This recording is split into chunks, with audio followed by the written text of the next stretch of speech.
रहस्यमयी मुलाकात थी। एक तूफानी रात थी, बारिश इतनी तेज थी कि सड़क पर कुछ भी साफ दिखाई नहीं दे रहा था।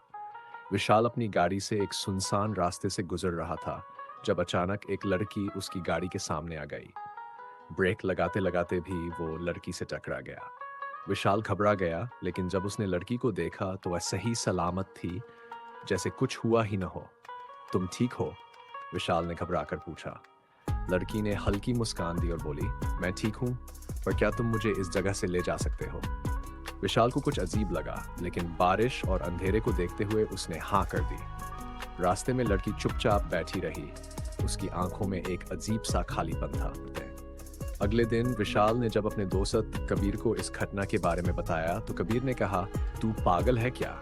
इस इलाके में कोई रहता ही नहीं। वो लड़की कौन थी? विशाल को भी अब शक होने लगा। उसने लड़की से मिलने के लिए उसी जगह जाने का फैसला किया, लेकिन वहां कोई नहीं था। तभी उसे एक पुराना अखबार मिला, जिसमें एक खबर थी, 3 साल पहले एक लड़की की उसी सुनसान सड़क पर हादसे में मौत हो गई थी। विशाल का दिल तेजी से धड़कने लगा। ये कैसे हो सकता है? जो लड़की कल रात उसके साथ थी, वो क्या कोई आत्मा थी? विशाल ने दोबारा उस लड़की को ढूंढने की ठानी। हर रात वह उसी सड़क से गुजरता और एक दिन अचानक वही लड़की फिर से उसे दिखी। तुम कौन हो? विशाल ने घबराकर पूछा। लड़की ने कहा, मेरा नाम अन्या है। मैं यहाँ किसी का इंतजार कर रही हूँ। किसका इंतजार? लड़की ने उसकी आंखों में झांकते हुए कहा, तुम्हारा। विशाल के रोंगटे खड़े हो गए। क्या ये प्यार था या कोई भ्रम?